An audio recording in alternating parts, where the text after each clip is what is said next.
do you have that structure when your mother get off at 7 o'clock at night, you get out of school at 3 o'clock? How? Like those hours, right? Those little hours right there, that played tremendous, like for me, it played a tremendous part. I grew up, my mother had an apartment around 37. So up until I was probably like 8th grade, I was living around 37. In the projects, you see what I'm saying? Yeah. Run our little Say No to Drug campaign, but see, you gotta understand something. If you had teachers upholding the discipline while your parents was out of your sight, and then when you went home, your parents picked up their discipline, you talking about you had at least 16 hours of being under the thumb for discipline for the next 18 years of your life until you became an adult.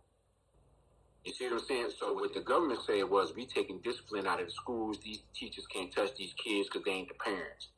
And then what happened was, when people were still disciplining their children at home, then they said, well, we're going to stop it at home too. Your parent put their hands on you, depending on where they hit you, you can call the police on them. We'll have them locked up. So then parents started being fearful of disciplining their children.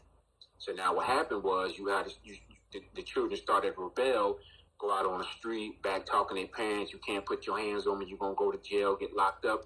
And so eventually what happens, these parents go down to the courthouse, hey, I can't discipline my child, they coming in at all times, they drinking at an early age, drugging at an early age. Oh, don't worry about it. We'll take them, and then we'll put them in a group home. We'll put them in a juvenile detention center. Now, see, it's funny, because in that juvenile detention center, we can discipline them legally. See, we done stripped you of doing that, but now see, we making money off of you because you don't put your child over here, and now we disciplining them, and the government paying us for it. So where are we getting the money at from that? We getting it from the taxpayers.